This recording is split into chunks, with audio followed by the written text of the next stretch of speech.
Hello दोस्तों, welcome to my channel. आप देख सकते हैं आज के अनुपमा एपिसोड में कि यहाँ पर स्टार्ट होते ही यहाँ ख्याति जो आत्महत्या करने की कोशिश कर रही की थी उसी को समझा रहे होते प्रेम, राही और अनुपमा। अनुपमा यहाँ डांटती है कि आपने जो हरकत की अगर वो बच्चे करे तो आपको कैसा रहेगा। यहाँ तक कि पराग जी अगर कर ले तो यहाँ पर डर जाती है और ख्याति को अपनी गलती का एहसास भी होता है। और अनुपमा समझाए और किसी को समझ में नहीं, ऐसा कभी हुआ ही नहीं है। यहाँ पर वही समझा रहा होता प्रेम भी कि आप पापा आपके साथ नहीं है तो मैं तो हूँ ना माम, मैं हमेशा आपका साथ दूंगा। उस समय जब आप मेरे साथ नहीं थी, पापा आपके साथ थे, लेकिन आज मैं भी आपके साथ हूँ। तो यहाँ अनुपमा भी बता रही है कि आपका बेटा आपके साथ है तो वो किस चीज़ का चिंता करे। पराग जी आज नहीं है लेकिन कल आपके साथ हो जाएंगे, आपको माफ़ कर देंगे। आप इतना टेंशन क्यों ले रही होती हैं। आप ऐसा जो आज की हैं आज के बाद कभी मत करिएगा। इस तरह से समझा कर उनसे वादा लेती है ख्याति से। और सभी मिलकर ख्याति को समझा रहे होते हैं। ख्याति को समझ में आया नहीं आया वो तो आगे पता चलेगा, लेकिन यहाँ वही कोशिश अनुपमा कर रही होती है। अनुपमा यहाँ देख सकते हैं कि पराग का बेचारा होशो हवास नहीं है, लेकिन ईगो अहंकार की वजह से आज वो ख्याति को माफ़ नहीं कर पा रहा होता। दूर खड़ा वो देख रहा होता आर्यन। आर्यन को देखते हुए इस तरह से एकदम से आता है गौतम। गौतम इस चीज़ का मज़ा लेता है कि यार लग रहा तुम्हारे हाथ से तो निकलते जा रहा है ये सब। तो यहाँ पर आर्यन बोलता मैं अब ऐसा इंसान हूँ कि मैं तख्त को पलट दूंगा। इस तरह से वो अपना बता रहा होता है। यहाँ पर होता है परी का एडमिशन और ये देखकर खुश हो जाते हैं परी के साथ साथ किंजल और तोसू। और यहाँ पर किंजल तो यहाँ पर परी थोड़ा सा अपसेट है ये इशिता को लेकर। यहाँ पर देख सकते हैं परी अपनी मम्मी को थैंक यू बोल रही होती है। तो यहाँ तोसू का एहसास होता है कि वो बाप होकर भी वो जो फ़र्ज पूरा करना चाहिए था वो नहीं कर पाया। और इस तरह से दिख रहा होता है फैमिली बॉन्ड। यहाँ पर तोसू जब इस तरह बात बोलता है तो यहाँ किंजल बताती है तुम करो या मैं करूँ तोसू बात एक ही होता है। और इस तरह से फिर भी तोसू यहाँ पर थैंक यू बोलता है किंजल को इतने सारे पैसे अरेंज करने के लिए और अपनी बेटी का भविष्य सुधारने के लिए। अब ये सुनकर किंजल के तो होशो हवास उड़ गए कि वो पैसे कैसे अरेंज किए वो तो पता ही नहीं चल रहा। तभी आती है हड़बड़ाती घड़बड़ाती रोते हुए पाखी और इशिता के बारे में पूछती है क्योंकि इशिता घर में है नहीं। और ये सुनकर सभी और ये हो जाता है। यहाँ देख सकते हैं कि अनुपमा आई है आज पराग के पास और वहाँ बैठ के पराग के पास जैसी ही बैठती है सारे घर वाले वहाँ आ जाते हैं। और ये देखकर आर्यन वहाँ कुछ बोले और कुछ कहे अनुपमा को, क्योंकि आर्यन को पता है कब अनुपमा आ गई है तो उसके पापा के दिमाग क्या होगा नहीं होगा। आर्यन कुछ बोले अनुपमा वहाँ आर्यन को रोक देती इस एटीट्यूड में कि देखकर तो मज़ा ही आ जाता है। और आर्यन को रोकते यहाँ पर वसुंधरा ना रुके कैसे हो सकता है, वो भी चुप रहती है। और यहाँ अनुपमा सारी बातें समझाती है कि ख्याति आत्महत्या करने के लिए सोची थी लेकिन वो तो बच गई, लेकिन आप अगर ऐसे ही करेंगे तो ऐसी ही मर जाएंगी। सोचते सोचते आप ऐसा मत करिए पराग जी। ऐसे अपने जीवन साथी से इतना ईगो अहंकार में रहने से कोई फ़ायदा नहीं होता। मैं इस सब चीज़ को झेल चुकी हूँ कि जब हम लोग को मिलना था तो मिल ना सके, इस तरह से दूर हो गए। जिस तरह से अनुज और अनुपमा देख सकते हैं कि कितना मिलने के लिए तड़प रहे थे, लेकिन सिचुएशन उन लोग को मिलने नहीं दी, दूर हो गए। जब थे तो मिल ना पाए। इसलिए जब ऐसा अपने अहंकार की वजह से अपने रिश्ते को ख़राब मत करिए। और इस तरह से अनुपमा समझा रही होती आपको बताएं तो अनुपमा समझाए और किसी को समझ में नहीं ऐसे कैसे हो सकता। ये सब वसुंधरा सुनकर हैरान है कि जब पूछ रही होती कि आप भी तो कुछ राज छिपाए ही होंगे और यह ज़रूरी थोड़ी या कि आप भी कुछ बताएंगे। तो यहाँ अनुपमा राज की बात जैसी आती है तो वसुंधरा अनिल साथ में पराग एकदम से अचक्के हो जाते हैं। और यहाँ पे ये सब देखकर आर्यन को भी समझ में आ गया हो कि उसके पापा का क्या समझे नहीं समझे। पराग को देखकर तो कुछ बोला नहीं, लेकिन यहाँ पर परी फ़ोन करती है इशिता के बारे में। इशिता का खबर सुनते ही कि नहीं है घर पर। यहाँ अनुपमा सबसे इंटेलिजेंट काम करती है कि इशिता का फ़ोन ट्रैक पे लगा देती है और वो समझ जाएगी कि वो है कहाँ। और आज के पेरेंट्स को ये काम तो करना बहुत ज़रूरी है, ये सीखना बहुत ज़रूरी है कि बच्चे का भाई फ़ोन कहाँ ट्रैक पर है तो पता चले बच्चे है कहाँ नहीं है। यहाँ वो ट्रैक की वजह से वो पकड़ लेती है इशिता को कि दो लड़के उसको परेशान कर रहे होते हैं, कुछ धमकी सा दे रहे होते हैं। वही लड़के हैं जो नशा यहाँ इशिता को दिए थे चैन लेकर। वो अनुपमा समझ जाती है और अनुपमा को जैसे ही इशिता को हाथ उठा कर लड़का मारने वाला होता आती है अनुपमा। और ये देख ले बर्दाश्त कैसे करेगी अनुपमा, उन लोगों को धो धो के मारती है। वो लोग सोच भी नहीं सकते। उसको पहले तो सोचा ही नहीं कि है कौन, लेकिन जो भी है इतना मारी दोनों को कि दोनों एकदम ऐसे भागे वहाँ से अपने गाड़ी में बैठ कर के जान बचाएं तो लाखों पैंच तक खा। लेकिन अनुपमा एकदम से बौखला कर उन लोग को दौड़ाई थी जो कि देख कर मज़ा गया। लेकिन इशिता इतनी नशे में थी कि उसको होश व हवास ही नहीं था और एकदम से वो धम से वहाँ गिर भी जाती है। अनुपमा उसको कैसे भी करके संभालती है, घर लाती है।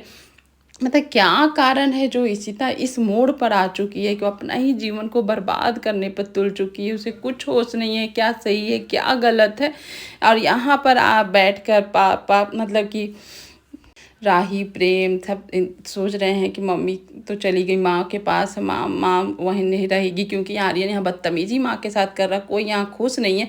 तभी हंसने और खुश होने की आवाज़ आती है। तो देखते हैं सब राही और प्रेम की यहाँ आर्यन अपने दोस्तों बदतमीज़ दोस्तों के साथ ऐशो आराम करके एकदम से अपने आप को यहाँ का ये मानता है कि मैं फेवरेट बेटा हूँ, बाप को भी अपने कब्जे में कर रखा हूँ, तो मेरा सौतेला भाई है, इस तरह से वो बोलता है। तो असलियत आर्यन की तो आ गई है प्रेम, अनिल और राही के सामने कि वो किस तरह का नेचर है। और वो अपने आप को शहंशाह मानकर वहाँ डांस कर रहा, नाच रहा है एकदम से। वो आर्यन कोठारी बोल बोल के जो बोलते हैं ना कि अहंकार ज़्यादा दिन नहीं टिकता, वही अहंकार में वो चल रहा होता है। अनिल ये सब देख रहा होता, तब प्रेम वहाँ बोलता कि मैं ये सब देख नहीं सकता हूँ, इतनी बदतमीजी आप लोग को देखना है देखिए। वहाँ से वो चल जाता और गौतम तय जैसे ही आता वो देख कर उस चीज़ को एक जगह बैठ कर इंजॉय कर रहा होता, क्योंकि वहीं राही को वो देख लेता है। क्या आता है वेटर और एक वेटर के साथ जब फिर से आर्यन करता है बदतमीजी, तब राही कैसे बर्दाश्त करे। राही आती है बीच में, उसको बोलती है तुमको पहले भी एक बार समझा चुकी हूँ कि इन लोगों के साथ इससे बदतमीजी मत करो, तुम्हारे दोस्तों की गलती और अपने काम करने वाले के साथ इस तरह से नहीं। यहाँ प्रेम सॉरी आर्यन नहीं समझता और वो दोस्तों जिससे दोस्त भाभी भाभी बोलकर यहाँ राही के साथ भी बदतमीजी कर रहे हैं और आर्यन कुछ नहीं बोल रहा, चुपचाप खड़ा है। लेकिन राही कैसे चुपचाप खड़ा रहेगी, वह दे तमाचा देती है भाई, वो भी अनुपमा की बेटी है और वो अपना दे ऐसा दे धो देती है दोनों को कि आर्यन भी देखते रह जाता है। और आर्यन और दोस्तों को डांटती है कि आर्यन को बोलती तुम्हारे दोस्त तुम्हारे सामने बदतमीजी कर रहे हैं तो तुमको कोई फर्क नहीं पड़ता। तो यहाँ आर्यन बोलता है मेरे दोस्त मजाक करे, आपको बर्दाश्त नहीं हो रहा तो क्यों बीच में आई, इस तरह से बदतमीजी का। तभी आ जाता है प्रेम आता है और वो आर्यन को डांटता है कि राही के साथ इस तरह से बदतमीजी में बर्दाश्त नहीं करूँगा। यहाँ पर राही लेकिन प्रेम को शांत कराती है कि मत बीच में पड़ो, छोड़ दो। लेकिन यहाँ पर आप कंटिन्यू उसके दोस्त बदतमीजी पे ही लगे होते हैं और बोलकर यहाँ से निकल जाते हैं। आर्यन एकदम से कैसा लड़का है वो तो आज सबको दिख रहा होता है। गौतम इस चीज़ का मज़े बहुत लेकिन ले रहा होता है। यहाँ पर कितना भी समझा रही होती है राही कि तुम अपने दोस्तों के साथ इस तरह के कर रहे हो बिहेवियर जो कि सही नहीं है। तभी अनिल भी आ जाता है। अनिल आकर आर्यन को डांटता है कि तुम होगे भाई के बेटे, मेरे भाई के बेटे, लेकिन इस तरह की बदतमीजी यहाँ नहीं चलेगी। राही और प्रेम तुमसे बड़े हैं तो उनको इज्जत दो। तभी वहाँ देखता है आर्यन की आ जाते हैं पराग और वसुंधरा और उन लोगों को देखे बस यहाँ पर ड्रामा शुरू कर देता है। आर्यन अपना इमोशनल ड्रामा फिर से खेलने लगता है, जो कि यहाँ ना अनिल को पता चलता, ना प्रेम को, ना राही को कि करने क्या लगा। उसके बाद वहीं अपने आप को विक्टिम कार्ड खेलकर सॉरी बोलने लगता है। इस तरह से वो करने लगता है कि यहाँ पर प्रेम और राही गलत है और ये सब देखकर तुरंत में माफ़ी मांगना प्रेम और राही से, एक मेरे दोस्तों को मारी, मेरे को भी मारिए, भगा दीजिए। और आज तुरंत आता है पराग सुन के कि क्या हो रहा था। अभी पराग के पास दौड़ते दौड़ते आता है पापा पापा ये लोग ऐसे कर रहे वैसे कर रहे थे। यहाँ पर आए बोलते अगर पापा भी जानेंगे तुम्हारे दोस्तों ने क्या किया तो पापा और ऊपर से 2 तमाचा देंगे। तो यहाँ पर पराग के सामने इमोशन ड्रामा करके वहाँ से आर्यन चल जाता है कि मैं अब घर छोड़ के जा रहा हूँ। यहाँ पर देख सकते हैं पराग वहाँ तब भी कुछ नहीं बोल रहा। अनिल को बोलता जाओ देखो वो कहाँ गया। अनिल बोलता है कि वो कुछ नहीं भाई साहब, वो आज अभी तुरंत आ जाएगा, उसके पीछे पड़ने की कोई ज़रूरत नहीं है। और यहाँ पर बेचारा राही और प्रेम सोच रहे हैं कि शायद पापा हम लोग से गुस्सा हैं, हम लोग से ही नाराज़ हैं। यहाँ तक कि अनिल भी को भी समझ में नहीं आ रहा कि भाई साहब कुछ रिएक्ट नहीं किए, क्या समझे। और यहाँ इस मौके का पर चौका उठाए नहीं गौतम, ये कैसे हो सकता है। गौतम आता है राही और प्रेम को बोलता है कि तुम लोग जानते हो कि कैसे लोगों के साथ रहा आर्यन, तो उसको थोड़ा मौका दो। ये सुनकर वसुंधरा चिल्लाने लगती है कि तुम भी तो कितने सालों तक बदतमीजियाँ किए हो और तुम कुछ सुने नहीं हम लोगों का, तो आज आर्यन से कैसे उम्मीद कर सकते हो कि एक बार में ही तुम्हारा सुन ले।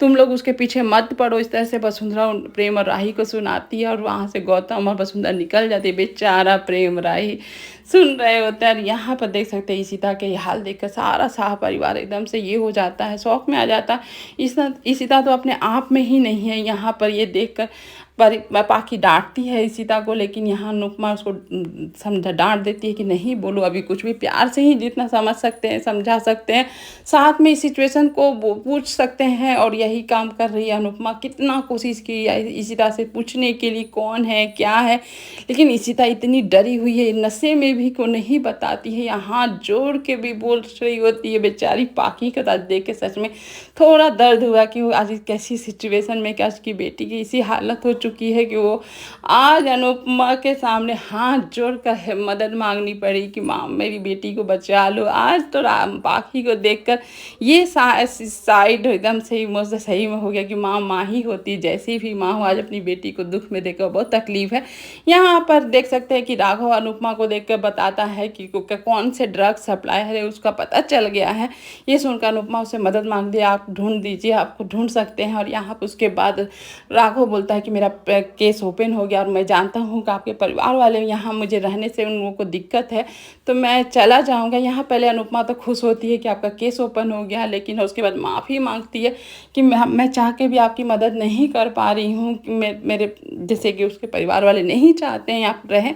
और यहाँ पर उसको चीज़ को समझता है राघव, और यहाँ दोनों एक दूसरे से माफ़ी मांगते हैं। राघव लेकिन एक रिक्वेस्ट करता है कि आप मेरे इस केस में मेरी मदद करेंगे तो मुझे अच्छा लगेगा। यहाँ पर अनुपमा बोलती है कि आप इसके लिए निश्चिंत रहिए, आपकी ये दोस्त हमेशा आपकी मदद करेगी, आप बेफिक्र रहिए। और आज का एपिसोड यहीं पर ख़त्म होता है। आपको कैसा लगा बताइएगा ज़रूर। Thank you.